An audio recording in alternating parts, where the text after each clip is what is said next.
Hello, this is Donna Reiners, and I just felt compelled. The word has been used lately, compelled. I just felt like going on live today, and I just want to share a little snippet of some things God has shown me. And one of them is that people are afraid of real love. And how do you know that? A lot of people have been abused and hurt. And in that place of abuse and hurt, they might ignore it for the time. They might even forget it for the time. But over time, that fear and that anxiousness that comes out when someone is telling them that they love them, what triggers out of them is, no, you don't, not really.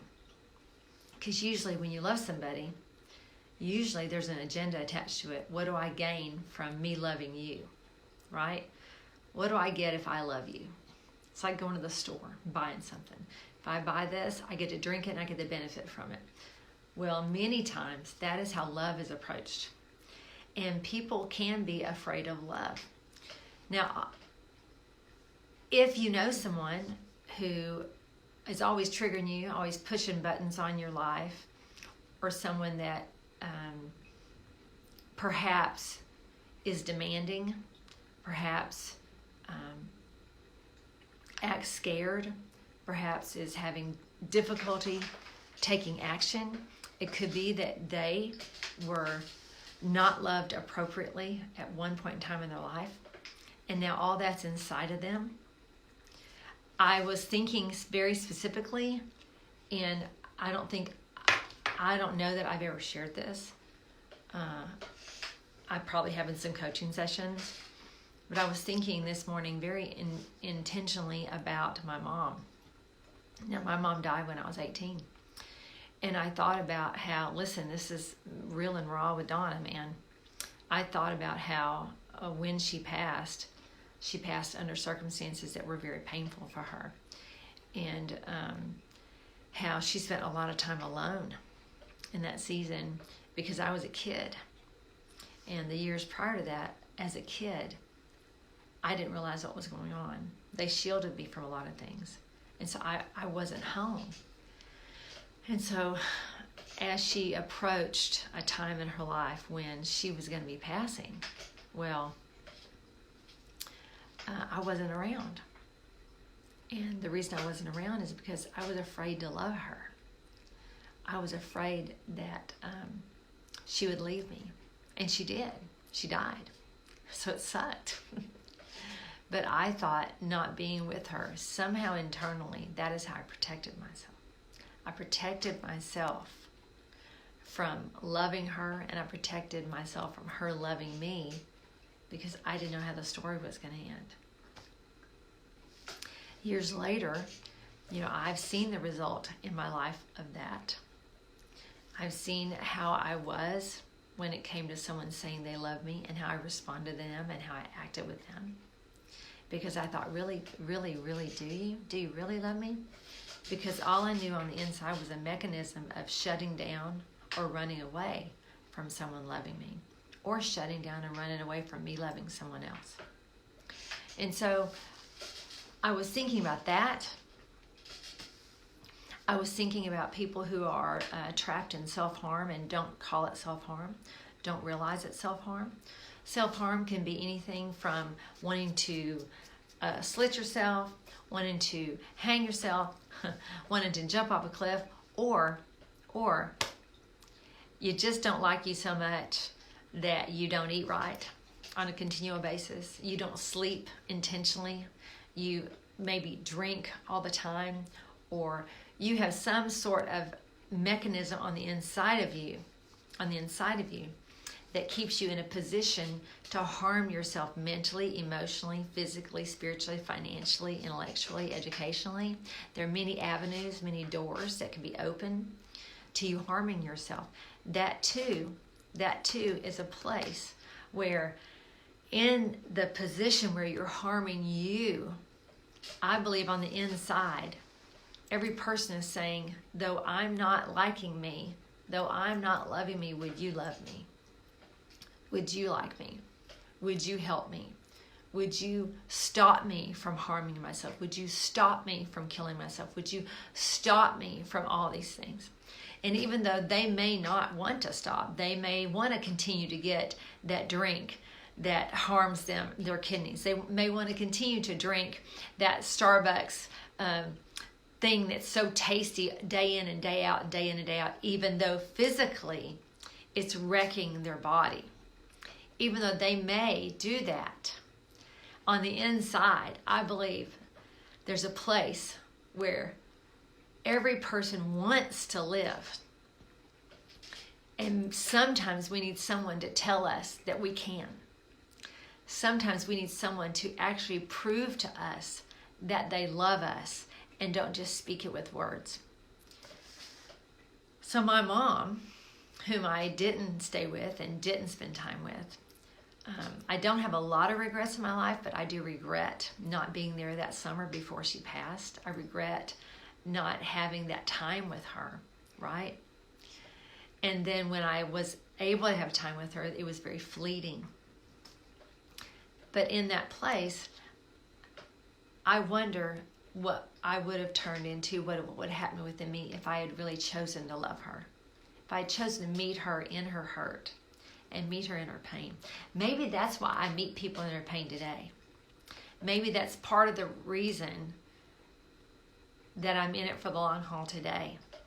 Because maybe I short-sighted her in her long run. I don't know. But love itself is really more of a there's steps of love and steps that you take to not harm you. And I was considering today this work of not harming ourselves, this intention of no, I'm going to love myself. And I thought, well, I'll have a little bit of transparency today. I'm not ready to fully disclose, but I've had some physical issues. And to the naked eye, I look fine. I look well. I look like all's good. But I'm not. And in that place where I've had these physical issues, I realized that I was moving in a very specific direction that was partnering with exhaustion, partnering with a touch of despair, a touch of will this ever change, a touch of am I ever going to get out of this physical mess. And I realized that emotionally, that I had moved into a place not meaning to, but moved into a place which I call self-harm. Emotional self-harm. Because I'm having a physical issue that is so intense and at times so scary that I feel like I have to control. I feel like I have to do something to help myself. And so since physically I can only do so much every day until it bears the fruit of my daily decisions in a positive way, which is loving myself, I'm still sorting out the emotional place, trying to take hold and control so that the physical place won't feel so intense and so strong. So I just wanted to encourage somebody today to take heed of your thoughts, to take heed of those nudges that say, hey, this particular item is not good for you. This particular direction is not healthy for you. You might, if you're a really truly healthy person, maybe you can divulge ever so often in something. Let's say physically, you're very, very healthy and you have a strong constitution. And you might feel ever so often you can splurge and have something that is insanely bad for you. But because you're healthy, you can handle it. because you're healthy, your body can process it. Listen, it's the same thing with your emotions. In that place of your emotions, you might be strong emotionally. You might have inside of you had enough change take place within you that when you're bombarded with junk, or you're bombarded with sick emotionally thoughts and feelings and things that want to suck the life out of you, that you are able to recognize it. But if you engage in that every day and you start to take that road of despair through one little depressing thought at a time, or through one little area of self-harm at a time, or, oh, I'm going to hide in this, or I'm going to hide in that, over time, it will weaken that emotional strength that you have. Over time, you won't be as strong as you think you are, and then you might get hit by something that is so catastrophic to you emotionally that you have to take literal, intentional steps to recover. Versus you have an emotional immune system that's strong because you have withstood some storms and you've kept yourself in a place where you're healthy, that when something occurs, you're able to withstand the storm that you face. Just want to strengthen you and encourage you today to take thought for what you eat with your mouth. Take thought for what you digest with your eyes. Take thought what you are inhaling, and consider what is good or not good for you, for not just today, but for the long term. And listen, I'm in a place physically where I'm having to drink some very specific things, eat some very specific things to strengthen this physical body. And I have found that in this time of strengthening my physical body, that God is strengthening my emotions, strengthening my mind, causing me to come into this place where I'm hearing and I'm seeing more clearly, that I'm taking action steps that are positive, that are not in the direction of self-harm. And people poo-poo on self-love, but listen, love is God. So you need to love yourself regardless. You need to love yourself with a fullness and an intensity. You need to love yourself as much as you love this child of yours, or this parent of yours, or this sibling of yours. You need to pour yourself into a place of love. Let yourself love you, because when you don't, you can take these little snippets of depression, these snippets of despair, these snippets of derailment and discouragement, and they can eventually turn it into a position of sabotage. And then you have to stop and you have to literally reconsider, okay, when did this start? Why did this start? And what the hey? So that you can turn your ship around, right? But I believe that God is truly kind, and He would prefer that we not take the direction that pulls us into a whole circle of sabotage. He'd rather us not have to go round and around and around and around. He would much prefer we be able to stop, hear the thought of love, hear the thought of the Lord, hear the thought that leads us into righteousness and peace and joy. Hear that thought and take action with that thought. And I'm going to close with this.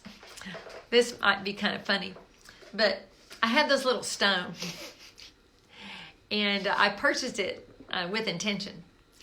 And I was holding it the other day, and I was just kind of thinking about life and thinking about how Craig's grandma used to make these little boxes, and they were worry boxes where you could hold on to it if you're worried. And I felt like I was being led to consider that this is not a worry stone. This is a worship stone. We do not worship stones. Listen to me. But God was showing me something. He's leading me into something. He's leading me through something. He's taking my life into a direction of to live. And he had me buy this on purpose. And so he's talking to me about worship instead of worry, about intention instead of irrationality. And it's a free-for-all, and we can do whatever we want.